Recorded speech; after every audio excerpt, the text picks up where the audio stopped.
안녕하세요. 오늘은 다음 암호화폐 버블 가능성에 대해 좀 더 깊이 들어가 보려고 해요. 저희가 살펴볼 분석 자료, 다음 크립토 버블 분석, 위험과 기회, 이걸 바탕으로 이야기 나눌 건데요. 네, 저희 목표는 이 자료 속 핵심 동인, 또 위험 요인, 기회 같은 것들을 좀 명확하게 짚어보는 겁니다. 그래서 당신이 정보를 바탕으로 좀 균형 잡힌 생각을 할 수 있도록 돕는 거죠. 지금 시점이 2025년 8월인데 비트코인 가격이 11만 7천 달러 가까이 되잖아요. 네, 엄청나죠. 이 현상을 좀 자세히 들여다봐야 할 것 같아요. 첫 번째로 이 자료에서 크립토 트레저리 기업들의 역할을 중요하게 보더라고요. 마이크로 스트래티지 같은 회사들 말이죠. 네. 비트코인을 대량으로 보유하는 회사들이요. 맞아요. 그걸로 기업 가치를 막 올리는데 어떨 때는 그 회사 주식이 실제 보유한 비트코인 가치보다 더 비싸게 거래되기도 해요. 뭐랄까? 프리미엄이 붙는다고 하죠. 네, 바로 그 지점이 흥미로운데요.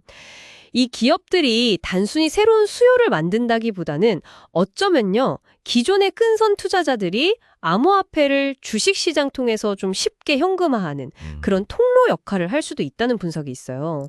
그럴 수 있겠네요. 그럼 개인 투자자 입장에서는요? 그렇죠. 당신 같은 개인 투자자는 그 회사 주식을 실제 가치보다 비싸게 살 위험이 커지는 거죠. 이게 거품을 만들 수 있는 요인이 되고요. 정말 만약에 버블이 터진다면 이 주식들이 그 기초 자산인 암호화폐보다 훨씬 더 빠르고 크게 떨어질 수 있다는 점, 이건 좀 기억해 두시면 좋겠어요. 확실히 주의해야 할 점이네요. 그리고 또 하나, 과거랑 확 달라진 게 기관 투자자들의 참여 규모잖아요. 맞아요. 2021년 버블은 정말 개인 투자자들이 주도했다면 지금은 기관들 역할이 엄청나게 커졌죠. 네, 미국 시장만 봐도 비트코인 ETF 같은 걸 통해서 그 규모가 얼마라고 했죠? 한 500억 달러 이상, 그 정도 기관 자금이 들어왔다고 하죠. 와, 500억 달러. 근데 이 기관들은 주로 장기 보유 전략을 쓴다고 하던데요. 이게 시장에는 어떤 영향을 줄까요? 안정화 요인이 될까요? 물론 장기 보유 자체는 시장 안정에 기여할 수도 있어요. 그런데요, 동시에 이 거대한 자금들이 갑자기 한 방향으로 움직이면, 예를 들어 다 같이 팔기 시작하면 오히려 시장 변동성을 극단적으로 키울 수도 있다는 거죠. 양날의 검인 셈이에요. 양날의 검이군요. 네, 더 큰 그림에서 보면 이전과는 좀 다른 기관이 상당히 중요한 역할을 하는 그런 시장 구조가 만들어지고 있다는 신호로 볼 수 있습니다. 이게 이번 사이클의 특징 중 하나가 될 수 있어요. 기관들이 시장 구조를 바꿀 정도라면 그들이 투자하는 자산 자체의 성격은 어떤가요? 그러니까 실제 사용 가치랑 투기적인 면이 어떻게 섞여 있을까요? 그거 정말 중요한 질문인데요. 이더리움이나 솔라나 같은 플랫폼들은 실제로 네트워크 사용료, 그러니까 수수료 수익을 내고 있거든요. 이건 분명한 실사용 가치, 유틸리티가 있다는 거죠. 네네.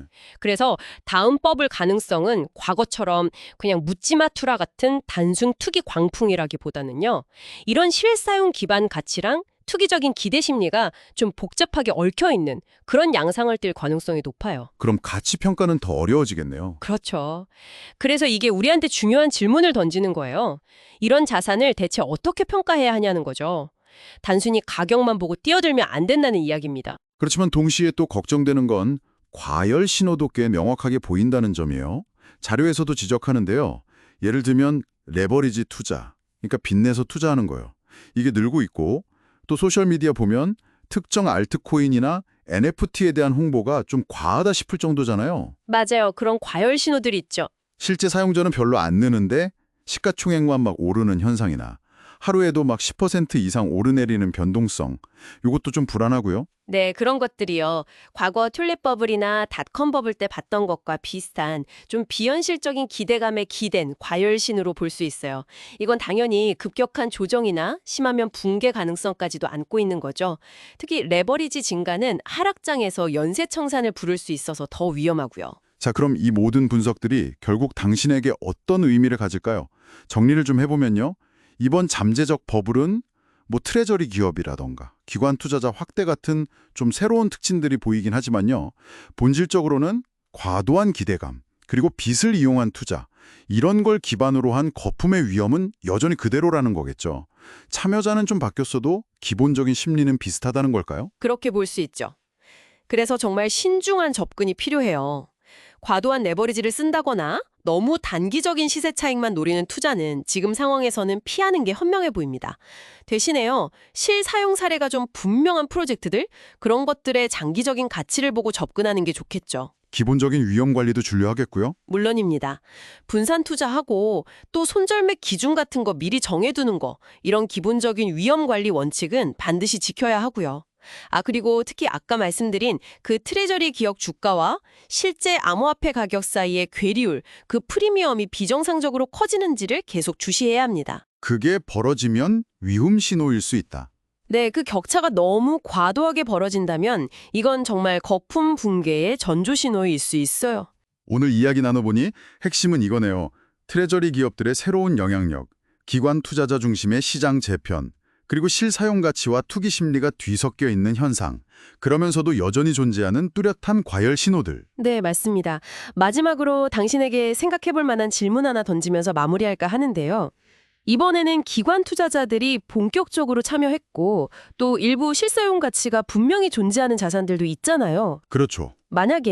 그래서 만약 거품이 꺼진다면 그 과정이나 결과가 과거와는 좀 근본적으로 다를 수도 있지 않을까 하는 점이에요.